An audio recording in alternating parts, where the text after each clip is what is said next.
My name is Laini Nemett, and I teach drawing and painting at Union College. The Mosh grants have had an enormous effect on what I've been able to do at Union since I've been here. I've only been here 2 years, actually, and I've been really fortunate to have had the support from the Mellon Foundation to bring a few speakers, to start a new class. I developed or redeveloped a new iteration of Illustrated Organism with Nicole Theodosio, which is a team taught class through biology and visual arts. And we taught that this past spring, which was very successful and really fun and strange and an exciting adventure. And I also was able to bring an artist who I really respect named Dred Scott, who is an artist, activist, performer, writer, educator, kind of everything, and he came to give a school-wide talk. And just seeing that, I think, really showed a lot of students how just artwork and how really knowing what you're talking about, researching what you want to be talking about, and really putting everything you have into it can make a difference.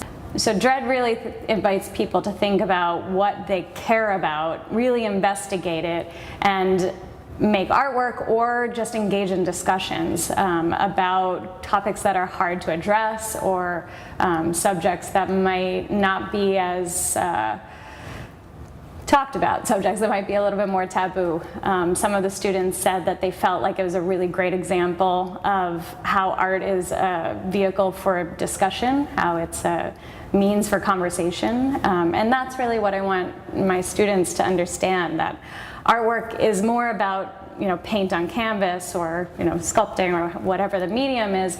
It can really talk about a huge range of subjects, and it can invite deeper questions. It can invite uncomfortable conversations or really productive conversations.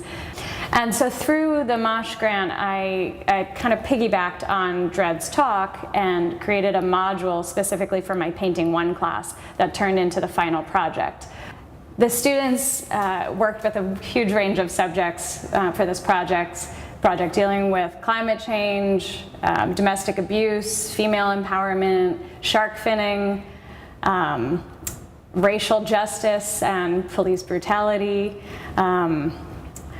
The list goes on and on. Pollution in the water, toxic waste in Vietnam, and they got very specific, and each student got very passionate about their specific topic.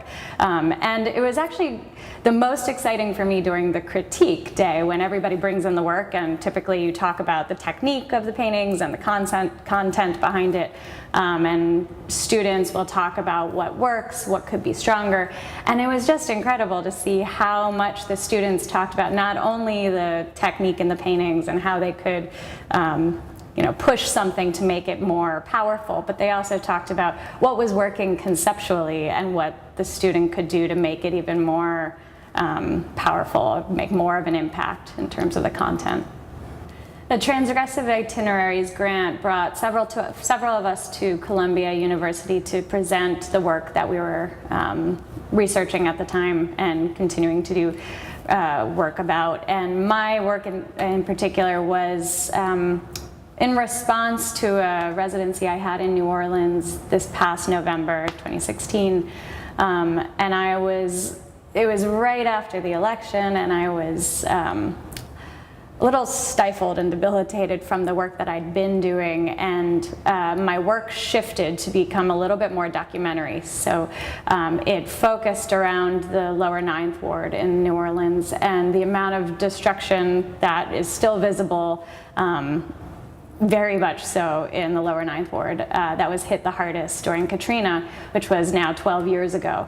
And you see plots of land, some plots of land that have been rebuilt, some houses that have been gutted and entirely refurbished that are now inhabited. Then you see some plots of land that have just been recently razed to the ground, so you'll see entire contents of a family's house just in a pile on the ground. And that's what my work has really been about lately. I've been going back there to talk to the people in the neighborhood and really get a sense of the neighborhood itself as a as a culture and as a community. It's a very tight-knit community, and the range of houses that you see there and the range of types of rehabilitation that you see there is really incredible, in some cases very sad, in some cases very inspiring. So I'm still doing paintings about this to kind of get a handle on that community. In terms of what I envision for myself, I really hope to continue working in environments that might not necessarily be my own, that might be places I have to travel to, or stories that I need to research myself. And opportunities like the Mosh grant from the Mellon Foundation they're really incredible sources of support to enable that kind of work. And I hope to do more large-scale projects like this that are bringing both what I learn and what I know in terms of the painting world, but also will integrate that with coming into different communities where I can bring my paintings. In terms of teaching, the Mosh grants give opportunities to bring in different artists that can offer different points of view, different lenses with which to view the world. Teaching painting is all about teaching communication and understanding how to see the world, understanding how to absorb it and make it your own and understand it in your own way. And being able to communicate with others and communicate ideas to others. And that's something that, you know, one person alone, myself as a painting teacher here, I can do so much, but it's really valuable if I can bring other people to supplement that and to give other voices, give other perspectives.